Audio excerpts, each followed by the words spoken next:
Sorry to keep you waiting, Mid. But you'll be pleased to know that work on the shielding is underway. You found something for it?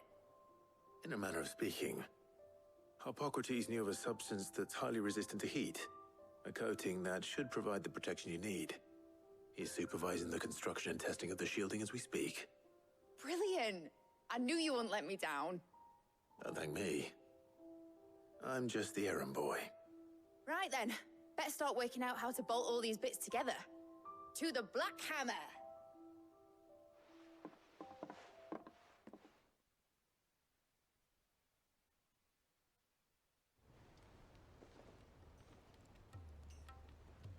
You know, when I got into the smithing game, I thought I'd be making swords and shields, not thermal bleeding didgeridoo-dahs. Displacement stacks. Same difference. Whatever you call it, I ain't putting it together in here. It's cramped enough as it is. Let's take this outside. Mid, you get all the parts lined up on the deck. I'll take care of the rest. On my way! Oh, and bring me the biggest hammer you can find. This is gonna require some precision walloping.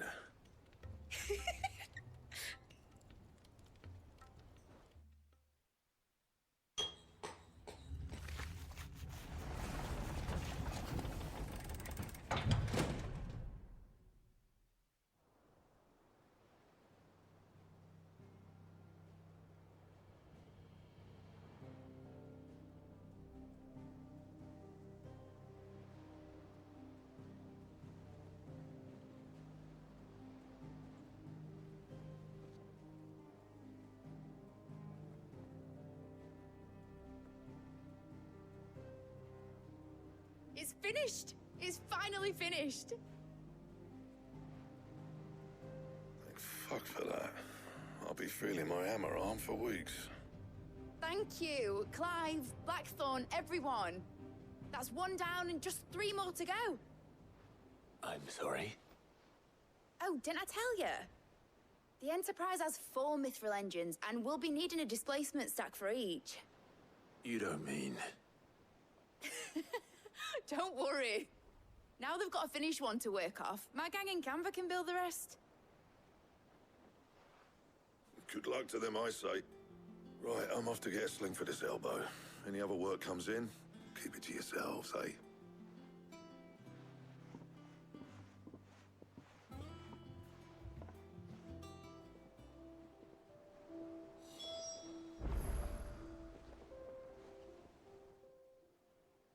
What's the matter? Nothing. Just daydreaming. Thinking about the Enterprise sailing off over the horizon to shores unknown. Searching for a land untouched by the Blight. Just like me and my dad planned. So if the worst came to the worst and every scrap of soil in the Twins turned black, we might still have a chance. That's what she was meant to be. You see, one last chance just in case we needed it. But now she's so close to being finished, I've realized I don't want her to be that. I don't want her to be just a lifeboat for us to cling to if things get desperate. I want people to sail aboard her by choice, not from the lack of it. In a world where we're not just trying to survive, but where we can actually live. I'm working on that. And I'll do everything I can to get you what you want. Don't you always? All right. My mind's made up. As soon as the Enterprise is fit to sail, I'm putting her under your command. Sod our plans, I'm trusting in yours. Are you sure about this? Something tells me it's what my dad would have wanted. He'd be proud of you. You were gonna visit his grave, weren't you? I was. And you can come too now that your little project is finished. Right. There's just one thing I need to finish up first. Won't be a mo. All right. I'll let Otto know you're coming. Meet us in the mess when you're ready. Aye, aye, Captain.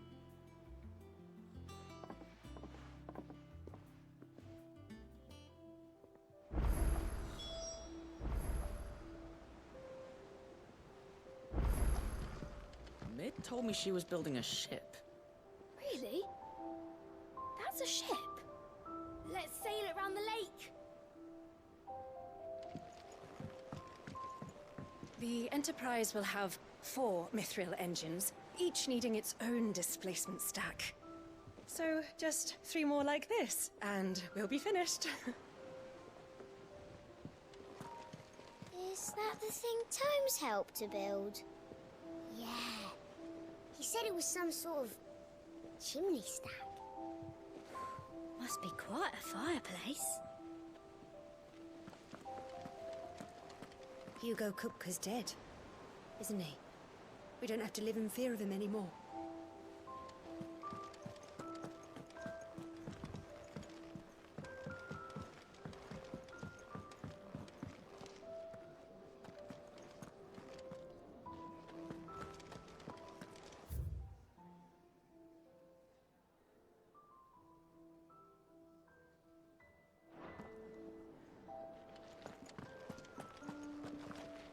I heard what you told Nan about Kupka. Hopefully all our old friends can rest easy now.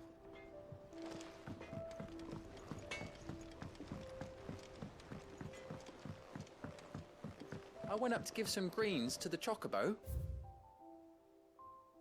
And do you know what it did? Only went and bloody bit me. Could be nasty. You should ask Ty.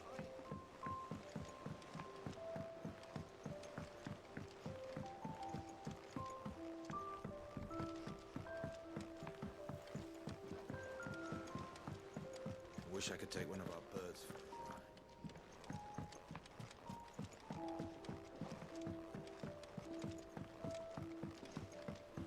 I knew it was a good idea to have Editor study alongside the children.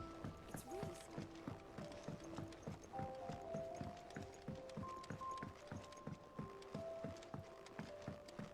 Well, that's it then. I'm buggered. Here, Sid. Reckon you might be just the man to help me out of a bit of bother, if you've a mind to. Let's hear it. Well, it's about this alembic the chief's got me making. Lovely bit of kit it is. Bung in a solution you want splitting, and it will separate it out, just like that. Problem is, it won't always get rid of all the impurities. And with some of the stuff we need it for, that ain't good enough. Which is why I've been looking for something to filter the liquid we'll be cooking off. And that's where I was hoping you could help me out.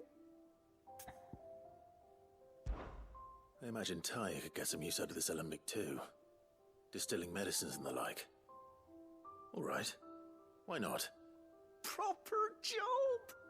So what exactly do you need for this filter? Nothing but bomb ash'll do, says the chief. Gave me a sample she'd obtained from the university stores. Couldn't believe my eyes. You pour the blackest blight water through it, and it comes out clear as a mountain stream. So, I did a bit of reading about where I might be able to get hold of some. And do you know what I found out? It's only the blimmin' bones of a bomb king. They leave them behind when they die, see? I take it that's where I come in. If you wouldn't mind. I saw a billet on the hunt board for one just the other day. Would have gone myself, but, well, fighting dirty great balls of flame isn't exactly my forte. You, on the other hand... All right. I'll see what I can do. Thank you kindly. And good hunting, eh?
told me she was building a ship.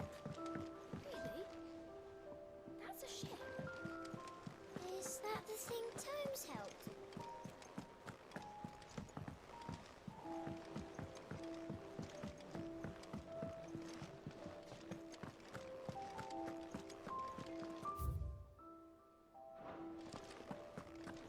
He cracked the crystal too? You joking?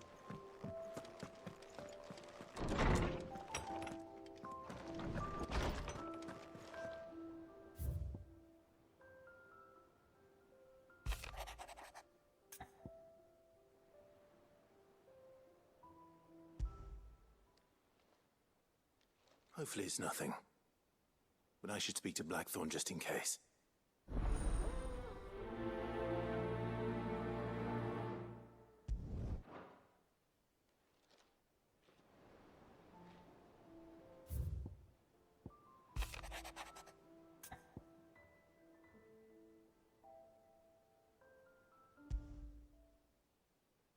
What could be wrong with Torgor?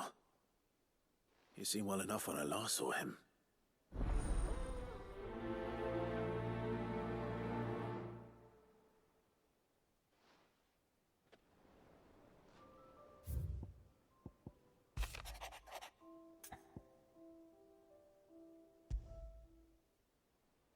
Trouble with the ledgers.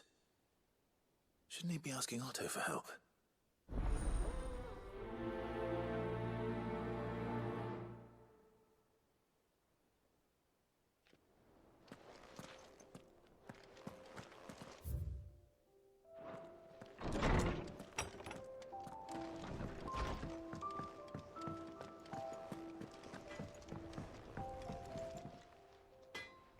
Blackthorn.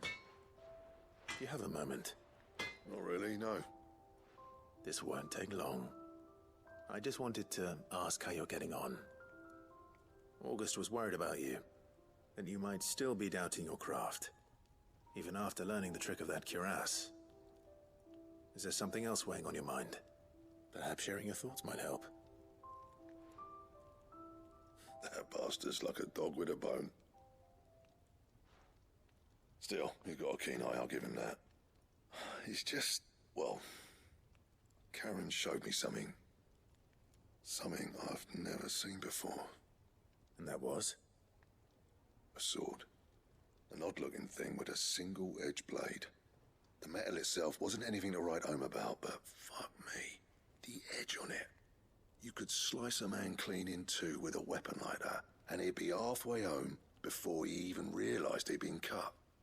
So that's what's troubling you? No. Not troubling me exactly. More distracting. Can't stop thinking, how do you get an edge that sharp? It's driving me mad. And if you knew how to do it, we could arm the curse breakers with even better blades. That's about the size of it, yeah. I'll see what I can find out.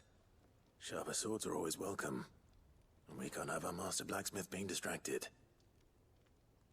You're a soft touch, you know that. But I can't say I'm not grateful for it. Good luck, eh? Thank you. Let's see what Karen knows about this sword.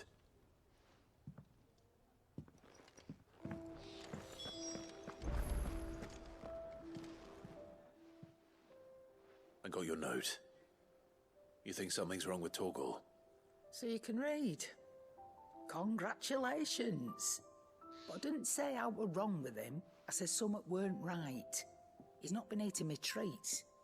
He used to love cracking the bones from Molly's boiled brown, but now he won't so much as look at them. Didn't like him. Which is why I'm of a mind that his mind's on something else. You've not been working him too hard, have you? No harder than usual. Is that it, boy? Do you need a rest? What was it you said he was? A frost wolf? That's what the lawsman seems to think. Then maybe this all has something to do with whatever it is that's woken inside him. I suppose things have been different since Rosalith. Perhaps Hippocrates knows something. Instead of everything, you mean? Perhaps.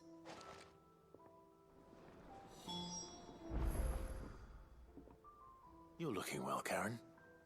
What do you want? Out with it. I want to know about the sword you showed Blackthorn.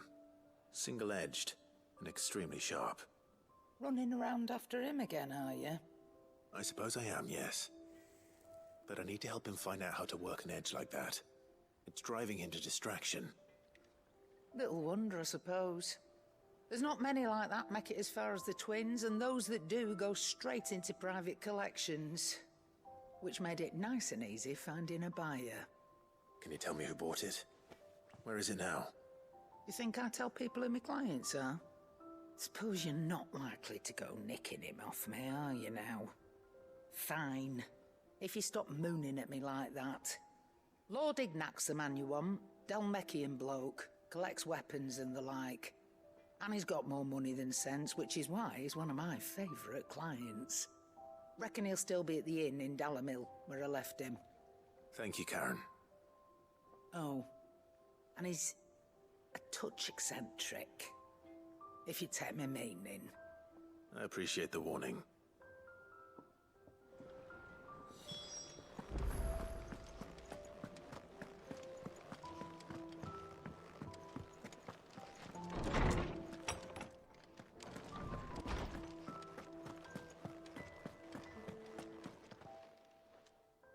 Lawsman, I need to ask you about Torgal. Something's not right with him. He isn't ill, is he? I don't think so. But according to Lady Karen, he seems to have lost his appetite, which is certainly a new development. She says he's hardly been touching his bones of late, and she believes it may have something to do with what happened at Rosalith Castle. I rather think she might be right, though not about his appetite. All canids are instinctively inclined to crack open bones for the rich marrow that resides within, and I see no reason why a frostwolf should be any different. Accordingly, I suspect it is not a lack of appetite that afflicts Torgal, but a surfeit of it. If we assume that his newfound magics require additional nourishment to sustain, it may well be that the bones Lady Karen is accustomed to providing are no longer sufficient. Frostwolves, after all, habitually prey upon far larger animals, whose bones may yield altogether different nutrients. As to where one might find a suitable substitute, some antelopes that graze the meadows of eastern Rosaria have been known to grow to a size more than double that of their lesser cousins. I don't recall ever seeing any that large. And little wonder. The oldest and largest such creatures rarely leave the safety of the highlands for fear of predators. The last elder antelope sighting I recall hearing about took place near Cressida, and that was long before the village was abandoned. Even so, it seems like a good place to start. Good hunting, Clive.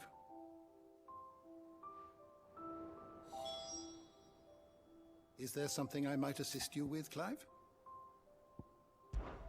I only hope the bones of an elder antelope are alimentary enough for our faithful friend. If not, we may have to set our sights on something larger still. You know, I sometimes forget that the study of history can have practical benefits. Do thank Mid for reminding me of that.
Come on.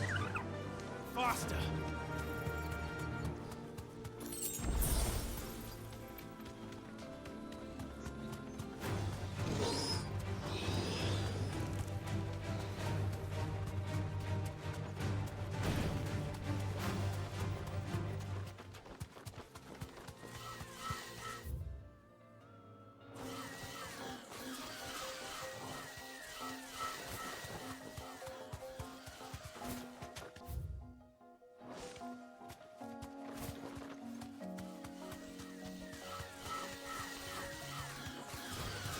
Time to fight.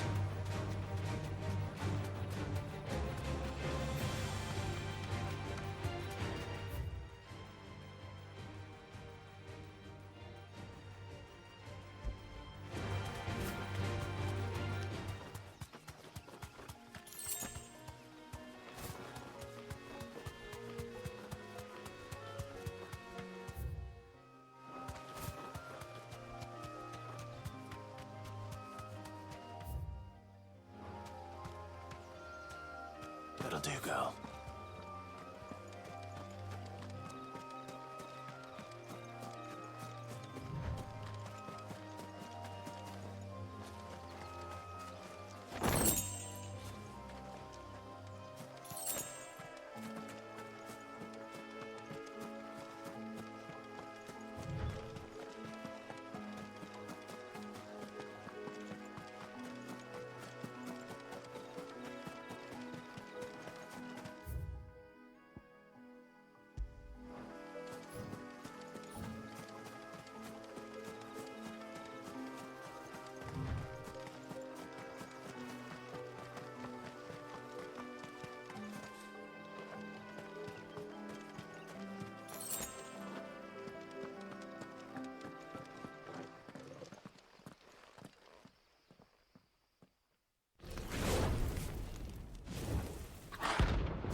Here.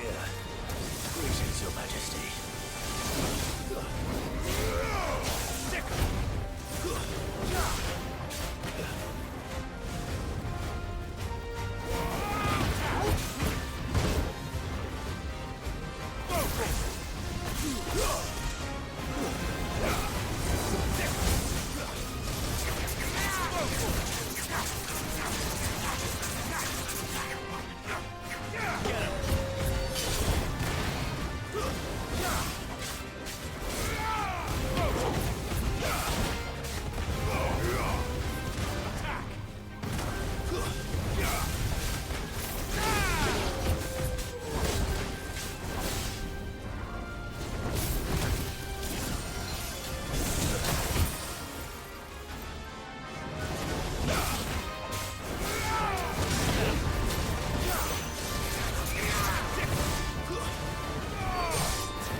Your reign is over. Now to collect the ash.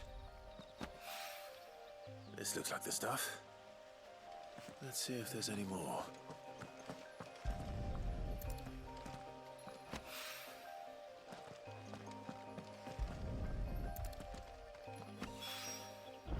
That should do it.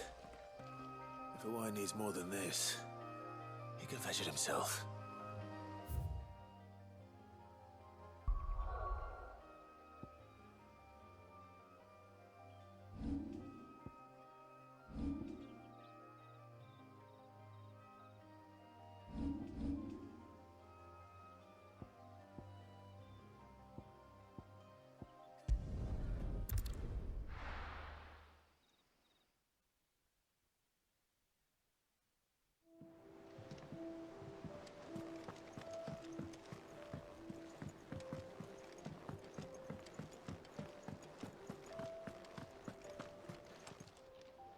And what can I do for you?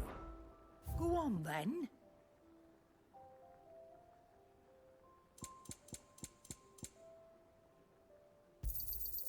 You're rubbing me blind, you know. You'll not find a better price than that.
It's certainly quiet.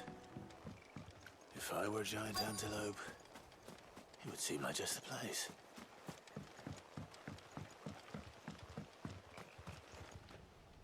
I doubt we'll find one bigger than that. You hungry, Torgal?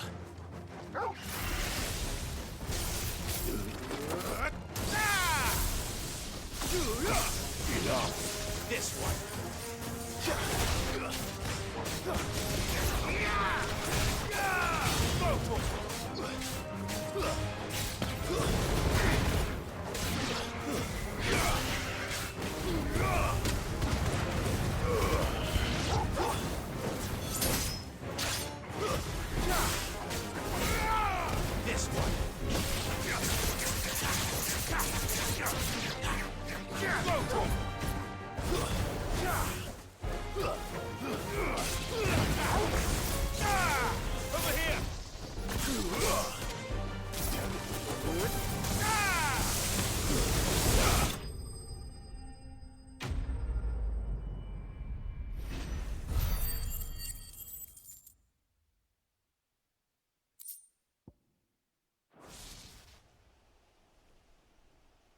Now,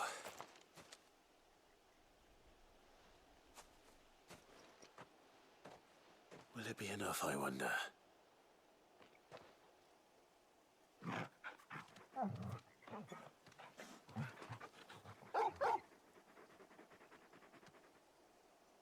I say that answers my question, which means we owe the lawsmen our thanks. You're just a big puppy, aren't you? A very big puppy.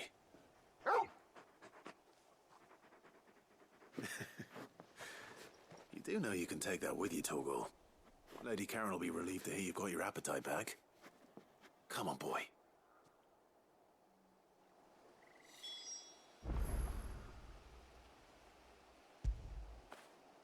You all right, boy?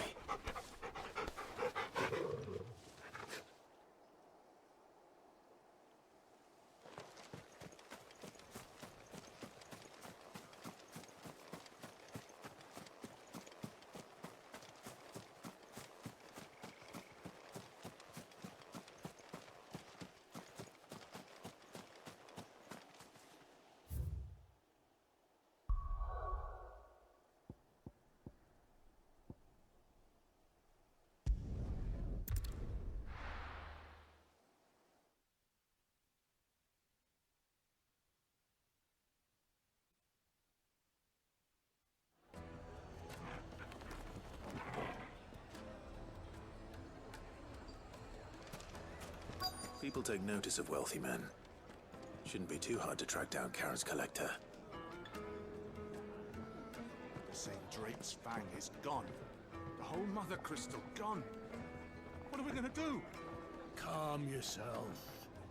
We don't know for sure. It could have just been a tremor. Back again, are you? Any more trouble and you'll be barred for life, however deep your friends' pockets might be. Here, you. Listen. I've got this theory. The Fallen. I don't think they all fell. Some of them are still living among us. You could be one of them. I could be one of them.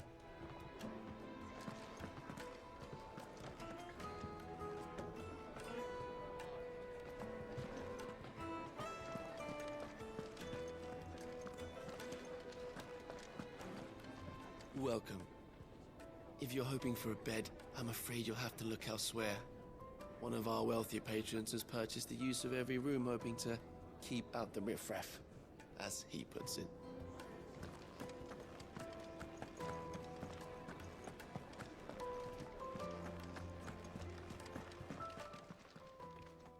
My reputation will be ruined! Ruined! Calm yourself, Lord Ignac, I beg of you, before you do yourself a mischief. Pardon the intrusion, but... Out! Get out! I paid for these rooms so I wouldn't be disturbed. Leave me be! Please, allow me to apologize. His lordship is going through a difficult time, and he's never been fond of guests arriving unannounced. Radim! Get rid of the filthy oaf this instant! Very good, Lord Ignac. Would you mind stepping outside for a moment?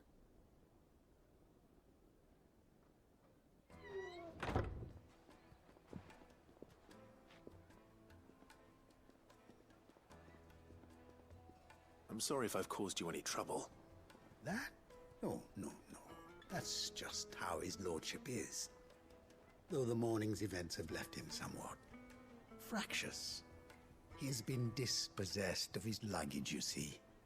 The thieves also made away with a considerable amount of coin. Coin the innkeeper will soon be keen to collect. I don't suppose a certain blade was among the stolen items. A single-edged sword. It was purchased from a merchant friend of mine. Ah, you know Lady Karen. Yes, I'm afraid it was. Then I'll retrieve Lord Ignac's luggage. But I have one condition. You have but to state it. You are welcome to anything that is within my power to grant.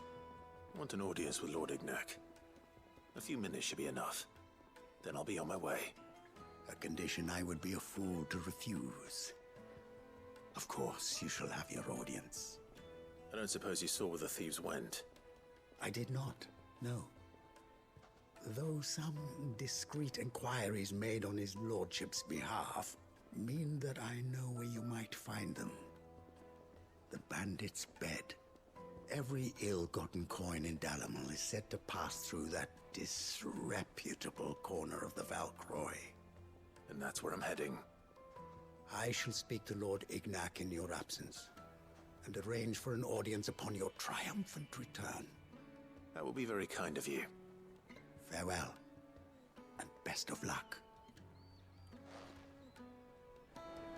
It's a wonder the Republic tolerates the existence of the Bandit's Bed. You would have thought a few dozen good men might put an end to the problem. Then again, what commander would want to march his troop into the Velcroy?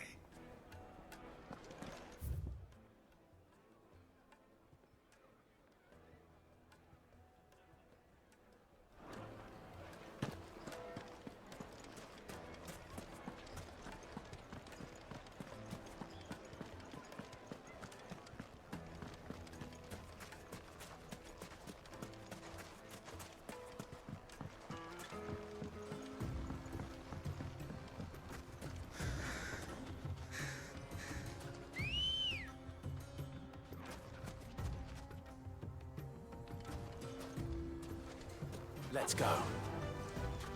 Yeah!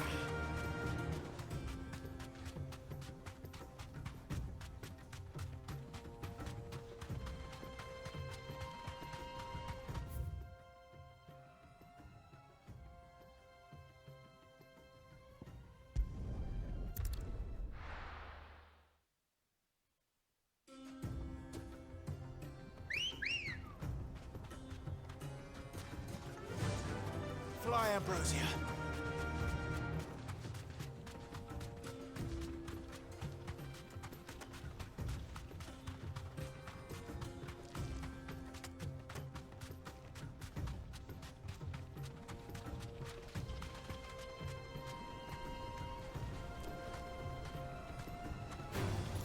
Time to fight.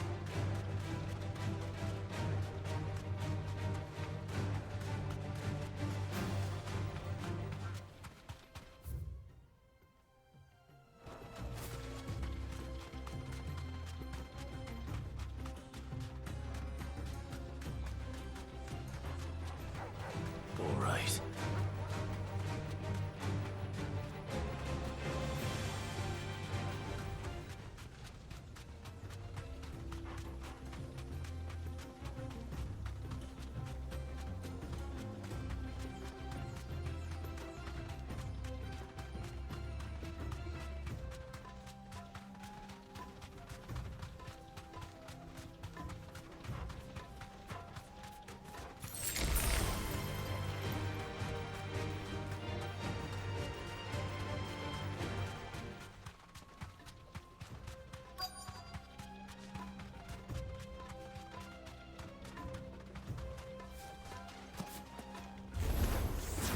We've got company!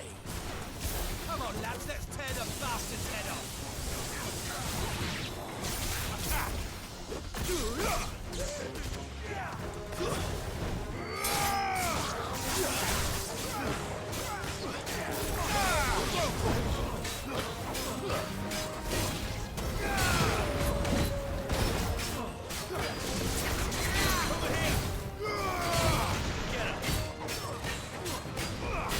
This one.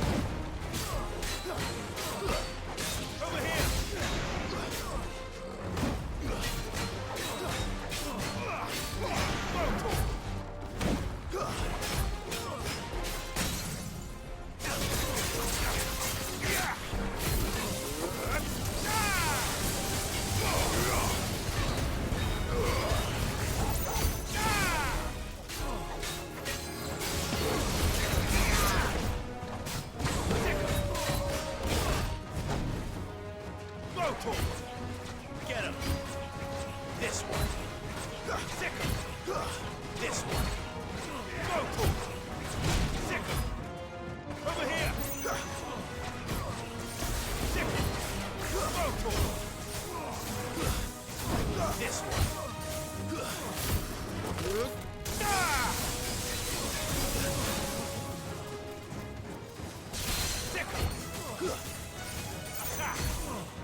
This must be Ignac's luggage.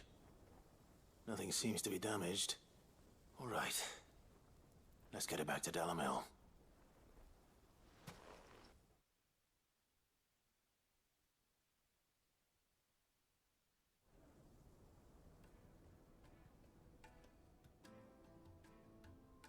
I hear I have you to thank for the return of my effects. What shall I call you, my good man? Wyvern. Glad to make your acquaintance. A formidable name indeed. Well, Wyvern, I appear to be in your debt. Redeem here tells me you wished for an audience. Is that all? A few moments of your time should suffice, yes. You're a peculiar fellow, Wyvern. All right, speak. Master Wyvern was wondering if you could tell him about a certain single-edged sword you recently acquired. Oh, a true work of art, that one. Karen drove me hard on the price, but I would have sold her Radim here to get my hands on that sword. It was made in the Outer Isles, far beyond the Twins, and is used exclusively by the practitioners of a unique school of swordsmanship. They believe no combat should ever exceed a single strike, and hone their blades to such perfection that none ever does. Each sword is made for that one perfect stroke, and for that stroke only. They crack upon a second blow. There's a brutal sort of beauty to it, really. But how do they hone such an edge? Fine question. Why, they use a whetstone, of course. Whetstones, rather. A whole array of them, ranging from the coarse to the fine. 10,000 licks with the sharpening stone, then 10,000 more. But it is the final stone which lends the blade its legendary sharpness. A mineral quite foreign to this great realm of ours. And that is the key. The secret ingredient. Wyvern, it occurs to me that my little lecture is hardly equal to services rendered. Take this, together with my regards. The very stone of which I spoke, far rarer among collectors than even the blade itself, and a far more fitting payment. Thank you. Pardon the intrusion, my lordship. However, it is long past time we prepared ourselves to depart. So it is. I am locked in bitter competition with a rival collector of curiosities. I am one step ahead of the unscrupulous scoundrel, but he is hard at my heels. And there are many other collectors out there. Too many to count, but only one do I consider my nemesis. Lord Byron Rosfield. And is a perennial thorn in my side. I can imagine. Farewell, Wyvern. May our paths cross again. Radim, we mustn't dawdle.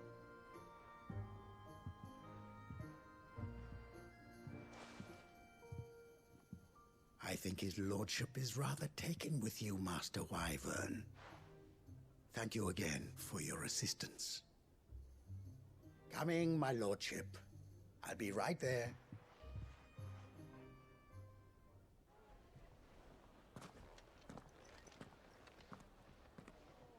Trust Uncle Byron to find such an interesting rival. Now, let's see what Blackthorn makes of this whetstone, shall we?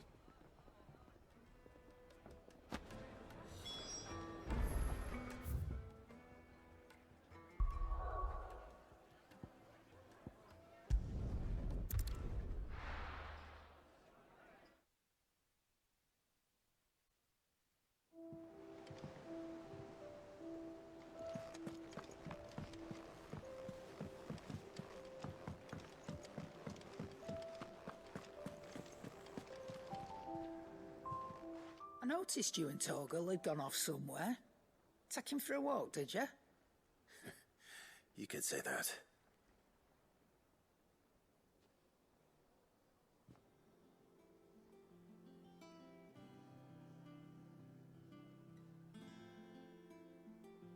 so? Molly's leftovers weren't good enough, eh? That'll teach me for treating you like you're still a pup. All right, no need to shout. Now we know what you're after, I can see about getting some in. Speaking of which, I brought one for later. Can I leave it with you?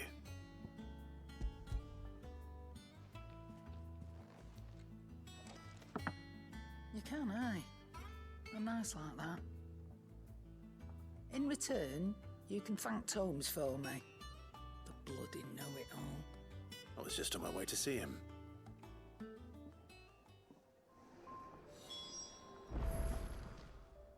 Is it business or pleasure? I don't know many fleshers who deal in cuts that size. Well, that doesn't mean I don't know some. Try not to get yourself killed, eh?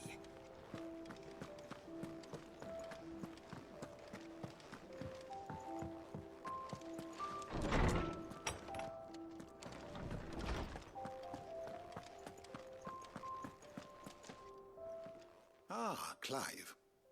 Were you able to locate your quarry? We were indeed, Lawsman. You pointed us in exactly the right direction. And Torgal's been a very happy hound ever since. Very good, very good. Lady Karen sends her thanks, by the way, for your part in solving the mystery.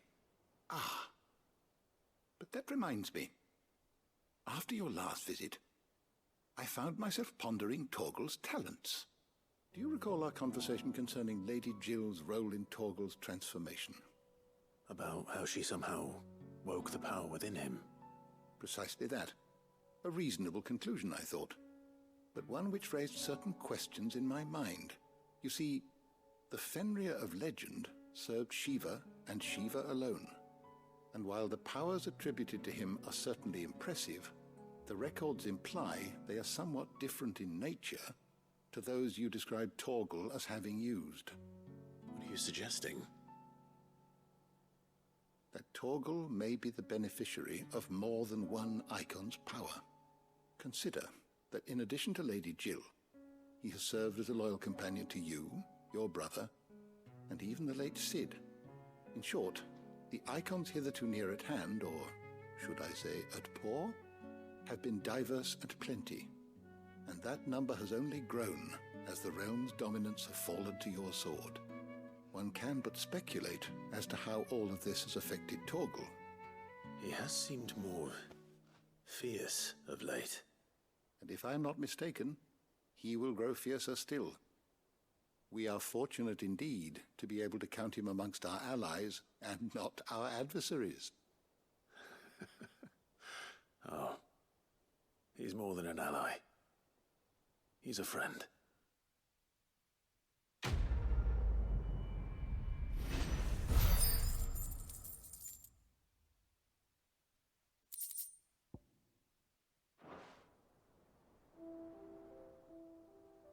My knowledge is yours. You know, I sometimes forget that the study of history can have practical benefits. Do thank Mid for reminding me of that.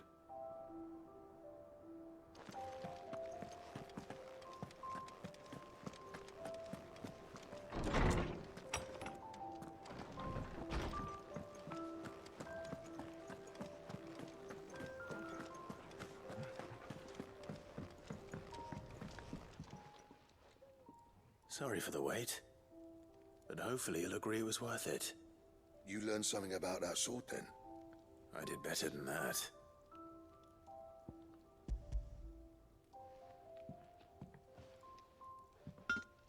A whetstone? Yes. But not one you'll find anywhere in Valisthea.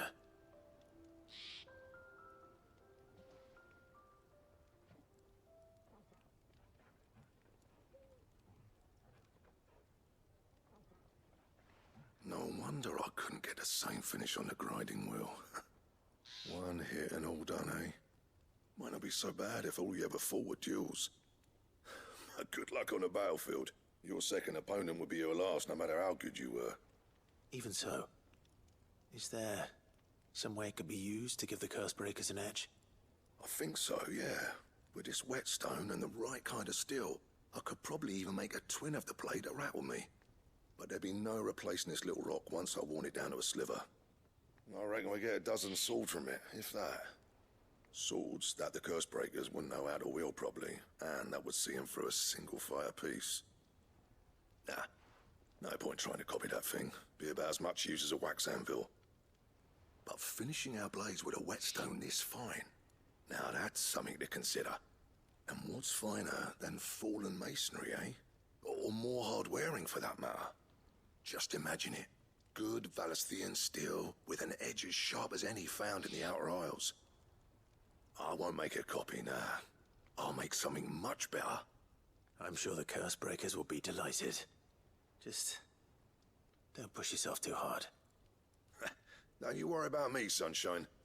I've been working day and night since I was half your age, and I'll still be here when you're long gone. Hey, thanks, Clive. I mean it. I owe you one, August too. It's good to know someone's looking out for me. He'll be happy to hear you said that. And I'll see that my debt to you's paid. First new blade I make's got your name on it. You come and find me when you've got the materials. All right. I will.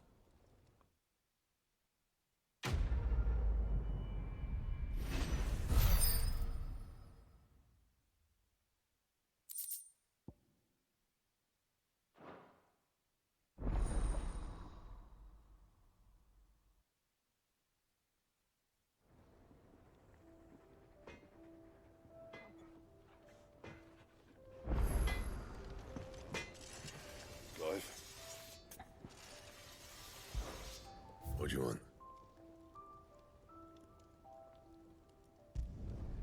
No scratches, all right?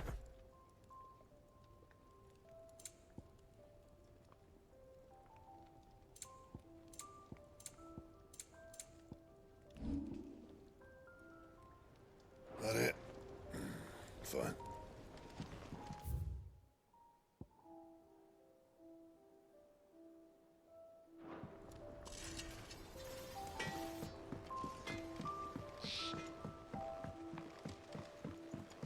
I went up to give some greens to the chopper.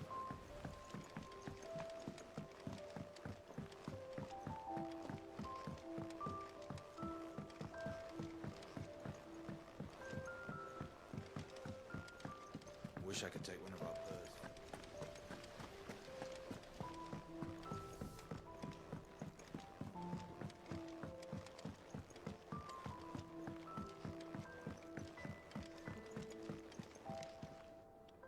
All right there, Sid? How's that hunt for the bomb ash going? I have it here.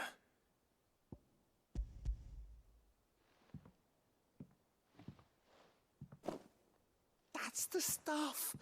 And plenty of it, too. Enough to keep the Alembic bubbling away for a good old while. You're a gent, Sid. Let nothing say otherwise. Right then, let's get this contraption up and running.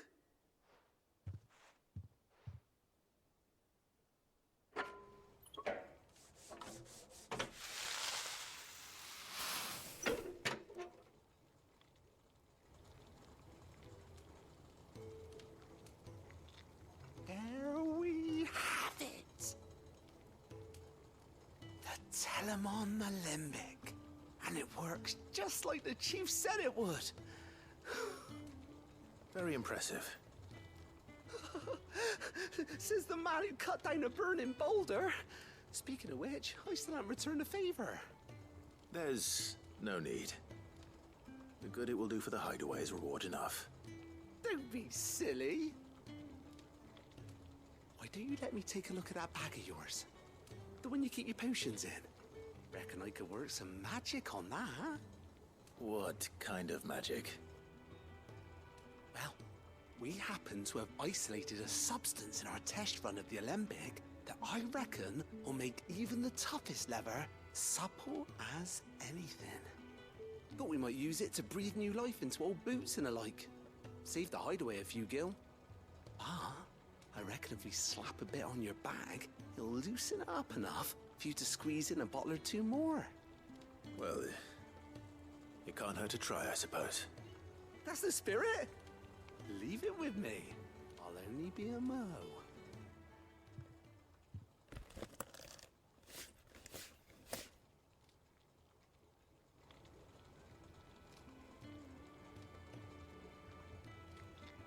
Well, what do you reckon? It certainly feels more flexible. Right? Told you. Thank you. I think. No. Thank you for supporting Mid and the rest of us in our endeavors. Without you, we'd never have been able to discover wonders like that stuff I rubbed on your bag. And I'm telling you, there's plenty more where that came from.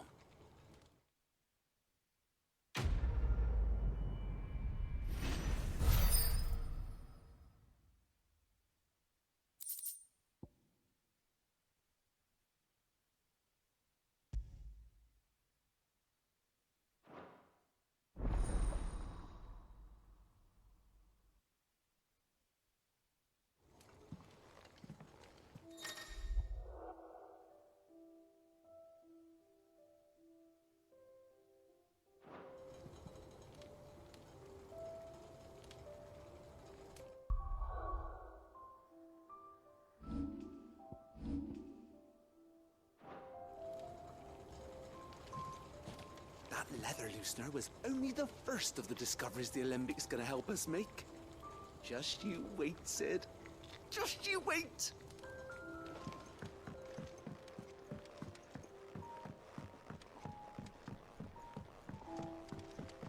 I think Mid might need some help.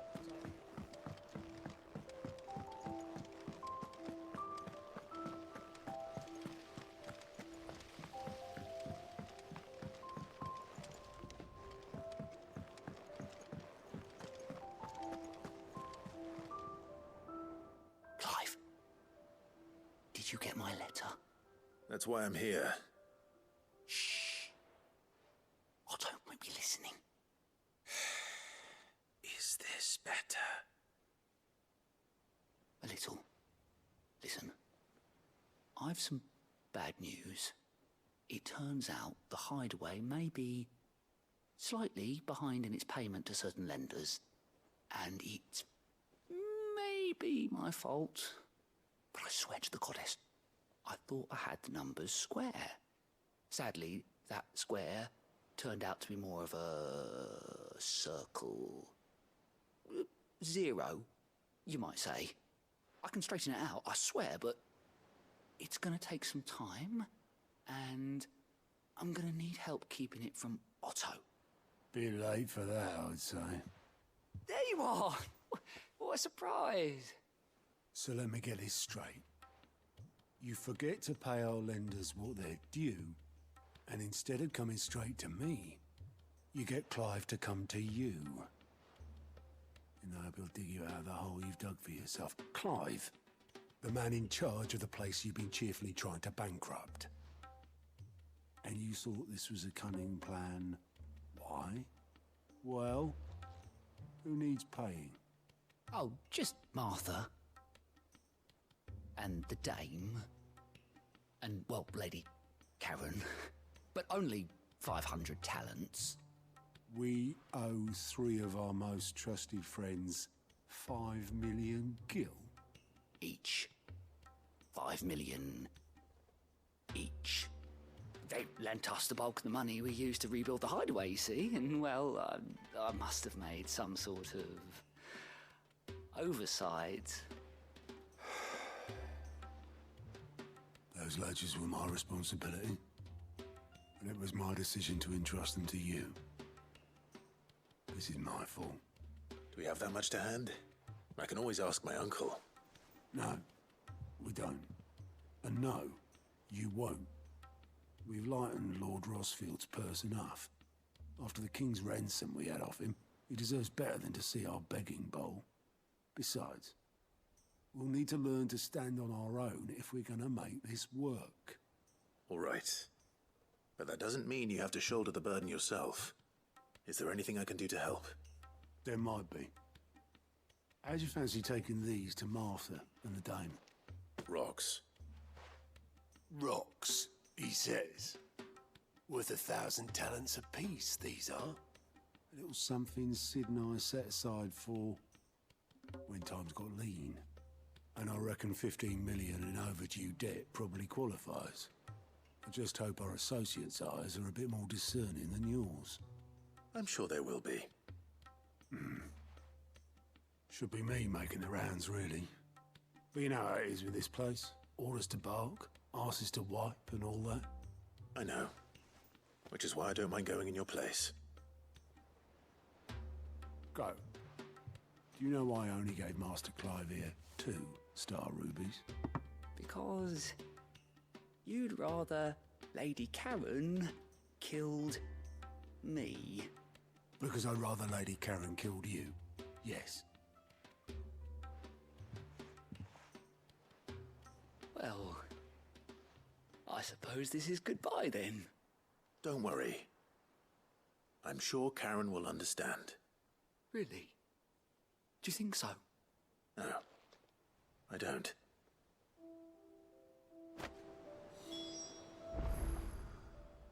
How are you doing? It was luck, and luck alone.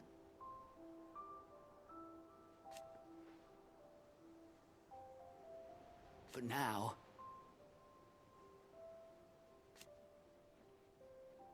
thank you, Clive.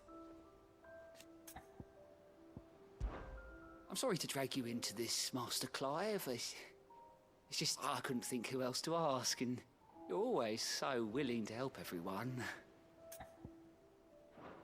Don't be a stranger, eh? How may I help you today, Clive? Kupka. But when I close my eyes...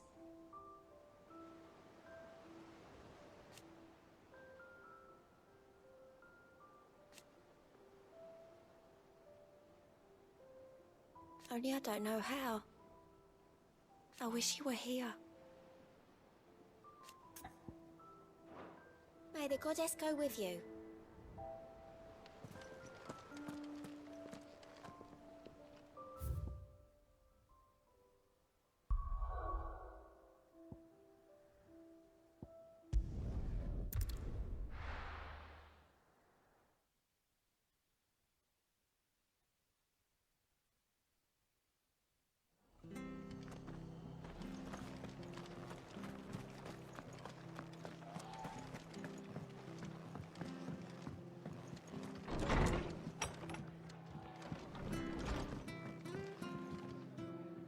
Clive, we weren't expecting you.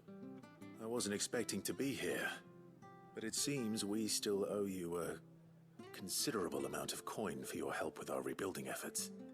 And though I doubt it's what you were expecting, we were hoping you'd take this as payment.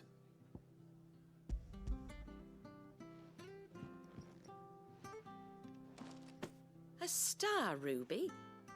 I can't accept this. It's worth at least twice what you owe me. More if you can find yourself the right buyer. Think of the difference as interest. Interest? If word got out I charged that much, no one would ever borrow from me again. Anyway, why are you the one here asking me about this? I'd have expected Otto. Bit much sending the Lord Marquis out to settle your debts, isn't it? The old goat working himself to death again? Something like that. Most days I think he's the only reason the hideaway's still standing. Same as always, eh? Back when the place was nothing but a twinkle in the eye of a recently retired Lord Commander, word is he was the first one Sid reached out to. Probably knew that without his strong arm and level head, the idea would never get off the ground. Sid may have been the face of the hideaway, but Otto's always been the backbone. And when Sid passed away, we were all worried that would be the end of it. That Otto would just give up. His death was hard on everyone. But it must have hit Otto hardest of all. But he didn't give up, did he? Quite the opposite, in fact. If I recall, he was the one who nominated you as Sid's replacement, and rallied the rest around you. I reckon what he saw in Sid, he saw in you too. And don't we all? Doesn't hurt that you're half as stubborn and twice as handsome, neither. That, and you keep good company. I suppose I do.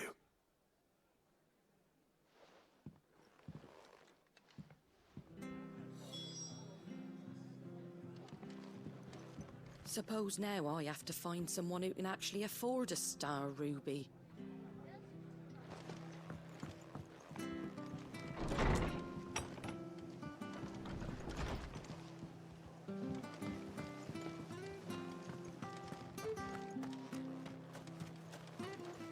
What are you after?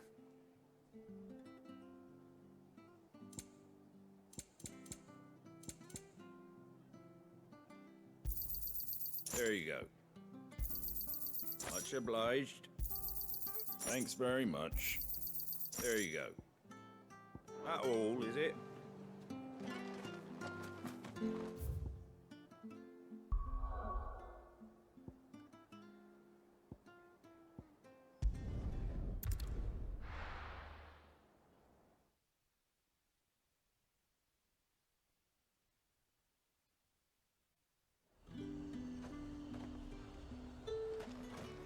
There's talk that the Glassgate flood has finally spread.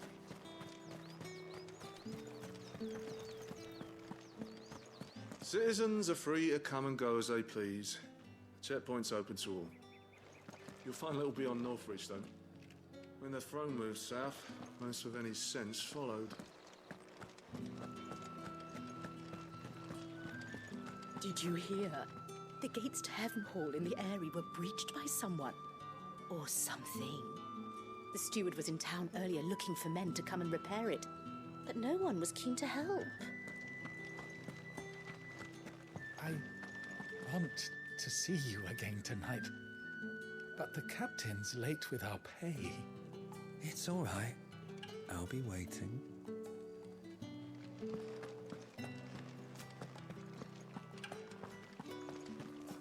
Time was there were great coin sacks swinging from every belt in town.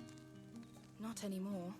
Since the capital moved, they're all shriveled to the size of peas.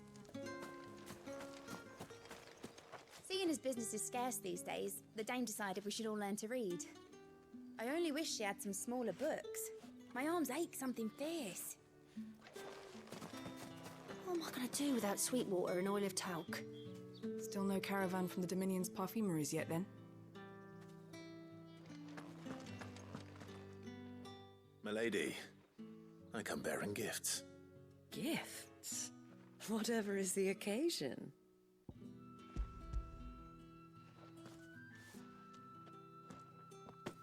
Oh my. Clive, you really have outdone yourself. Otto asked me to give it to you. To settle the Hideaway's debt with the Veil. And to compensate you for the time it took us to do so. You disappoint me, Clive. I thought you might finally be warming to me. Tell Otto he can keep his baubles. I tried to tell him as much the first time around. The man owes me nothing, nor does the Hideaway. My contribution to the restoration effort was made freely and willingly. It was the least I could do. You once told me Sid did you a kindness. I'd like to do the same. Please, accept it. For my sake. And for Otto's. For all of us. For all you've done. It is rather fetching, isn't it? Very well. Otto is lucky to have you, Clive. I doubt anything could ever replace his son. But you and the others at the Hideaway are the closest thing he has to family. Otto had a son. Long ago, yes. Sid told me Otto lost him when he was just a boy, and blamed himself for not being able to stop it. I don't know how it happened, whether there was anything he could have done, but it was clear that it weighed heavily on him. I didn't know. How could you have? I doubt anyone did. Besides Sid, I've never met a man more keen to bear his sorrows in stoic silence. An ill habit, given that both have always been surrounded by friends desperate to help them. I'm beginning to see that.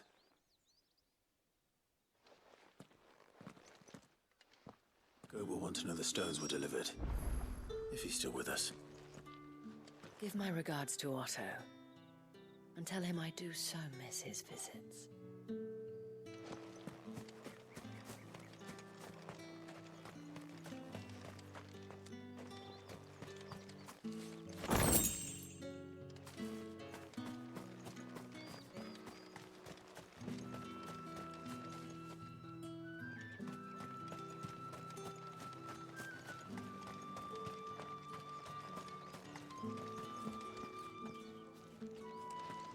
Not many travellers heading north these days.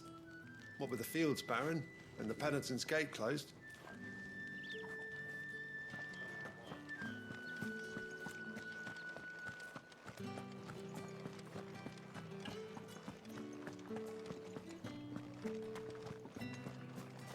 We should find a caravan south. Look, there's still time.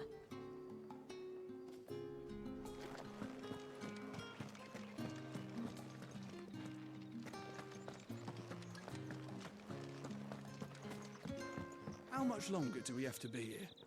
We should be in the Dominion, fighting and drinking and, well, mostly drinking.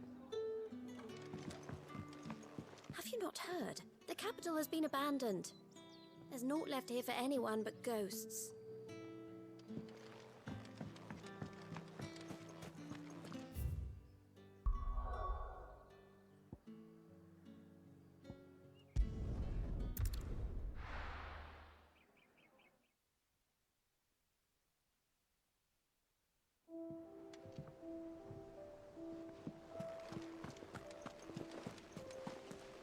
Is that the thing Tomes helped to build? The Enterprise will have 4 Mithril engines, each needing its own discipline. She was building a ship.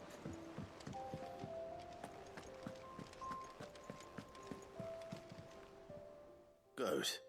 Still alive, I see. So Lady Karen accepted the ruby. Ah, about that.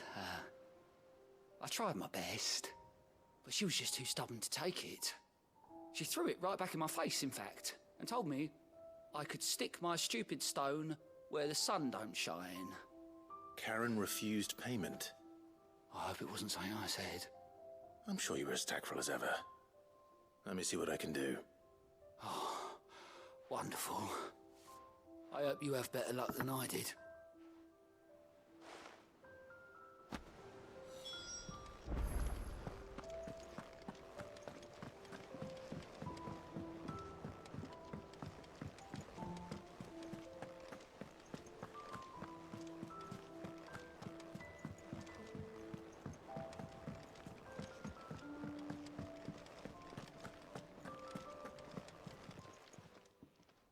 Lady Karen, Goad tells me you weren't happy with our offer. Would you prefer the debt was repaid in coin? What debt? I don't recall lending any of you lot me hard-earned gil.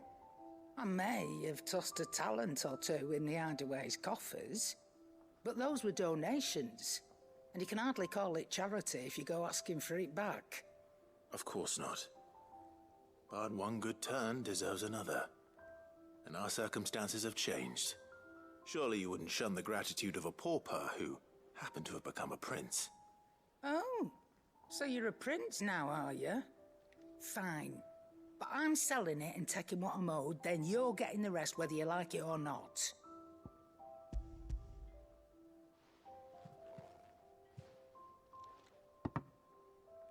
Where'd you even get this? A decent trader might nab 1,000 talents for a star ruby. A canny one, meanwhile, might claim it were nicked from the belt of Sid the Outlaw himself and ask twice as much. Might be I already have a buyer in mind. Might be you even know her.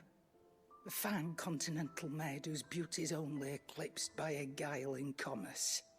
You wouldn't mind, would you? Not at all. Just be sure to tell her that it's always a pleasure doing business.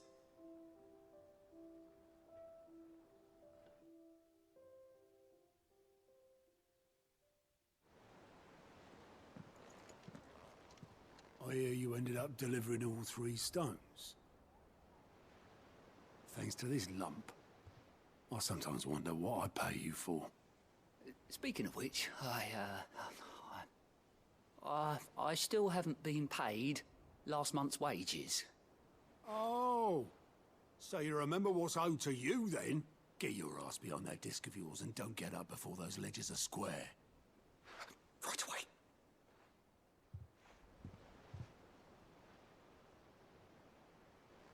I've seen that before. You have, yeah. Plenty of times. It was the only goblet Sid ever used. Either out of habit, or because the filthy sod couldn't be bothered to find a clean one. I knew so little about him. Like most people. Martha and the Dame both seem to have fond memories of him. I bet they do. How long did you know Sid before he... Before he died. 20 summers, give or take. Back in the day, I was a purser on a trade ship. Which is where I met him. He bought passage to... I forget where.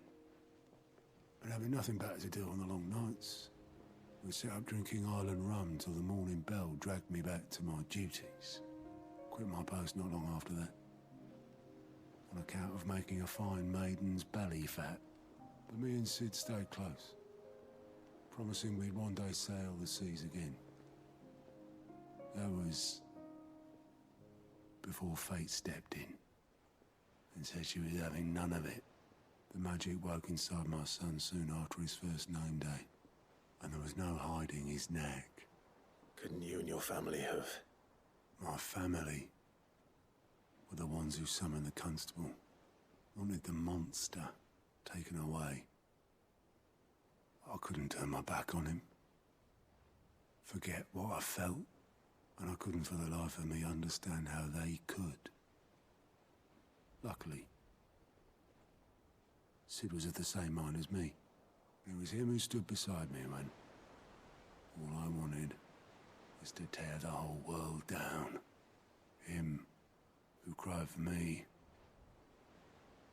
when I had no tears left of my own. Him who swore he'd do everything he could to stop it from happening again. And he was true to his word, too. Left the Royal Army once and for all. His ranks, his ribbons, gone. Just like that. Threw away everything he had. All to right a wrong that no one else had the courage to face. I knew then I'd follow that man to the ends of the earth.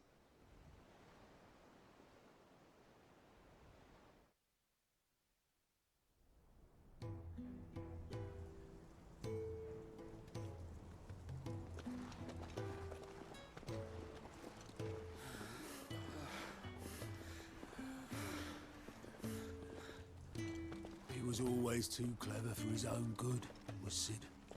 Saw the world for what it really was, while the rest of us were content to go along with the lie we were shown.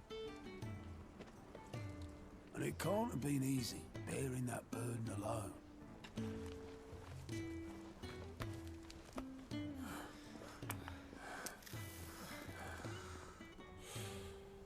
But he didn't let it stop him. He never lost faith in what he believed was right.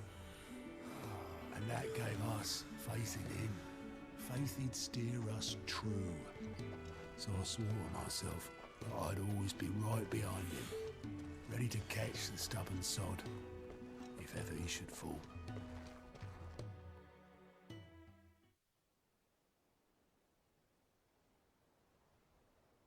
But I couldn't even do that.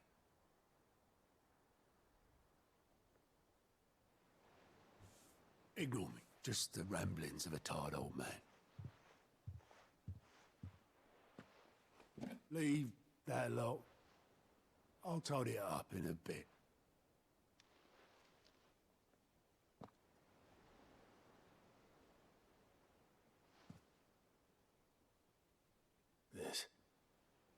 This is Sid's handwriting.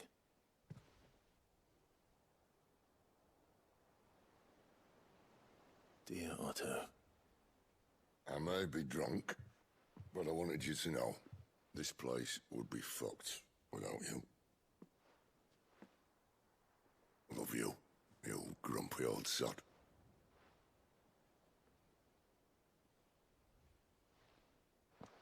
This note. Hmm? What about it?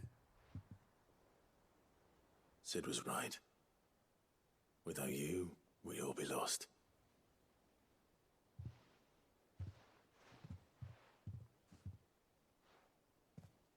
He should have bloody well said so then. Just once. Before he went. But then, why would he? Him, or anyone? I'd only have told him to piss off.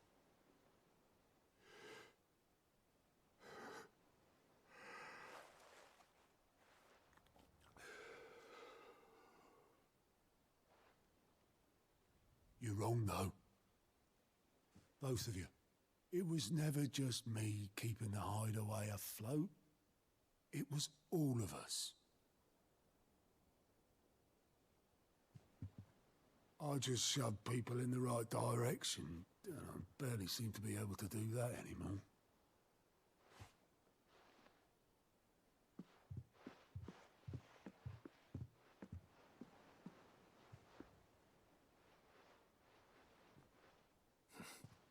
Would you rather Goat were at the helm? Well, maybe I've got a few more years left in me. I'm going to hold you to that, Otto.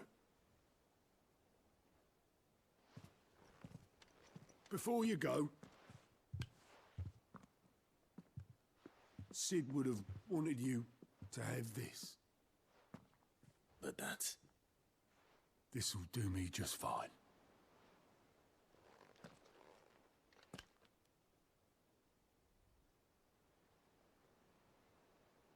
Thanks for the ray of sunshine. I'll see if I can't pay you back. Already have.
Naught but wild beasts this end. All their twisted talons and gruesome maws used to turn my stomach. But that was before I heard about the Black Shields.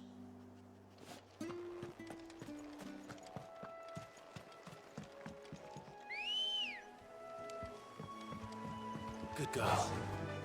Faster!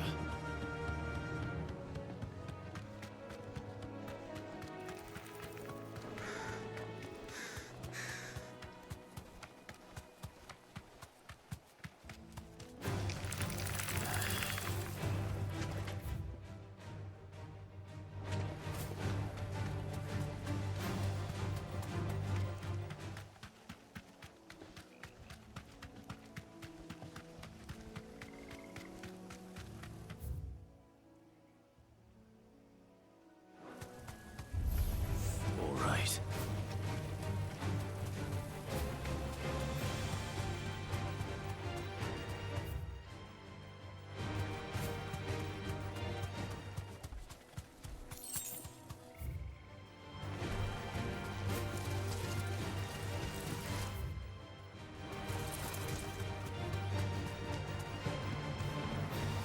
I can walk from here.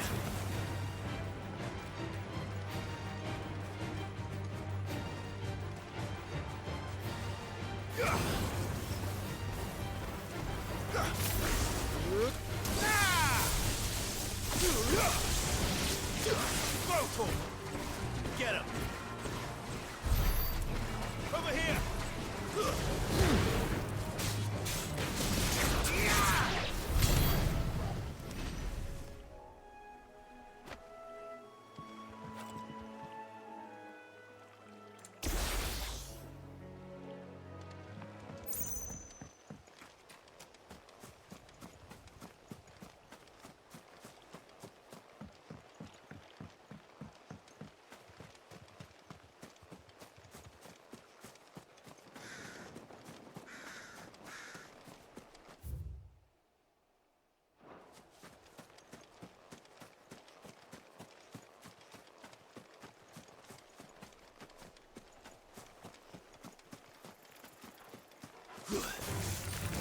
Vocal!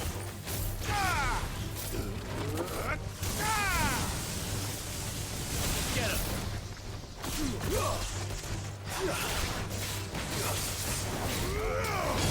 Sick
Back to sleep with you.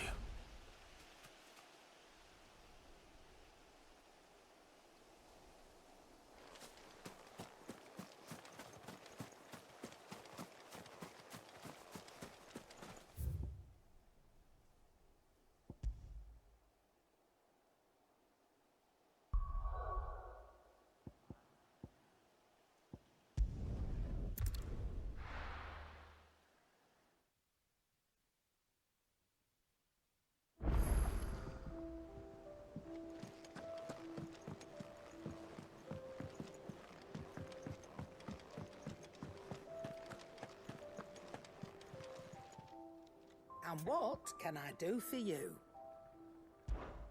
If you're gonna buy something, be quick about it.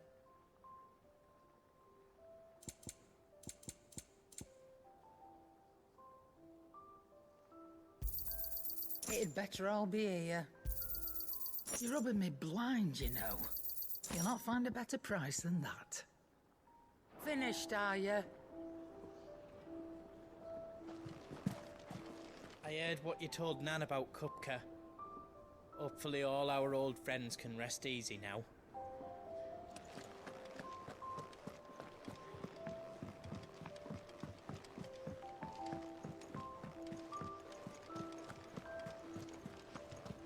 Is that the thing Tomes helped him with? Mid told me she was building a ship.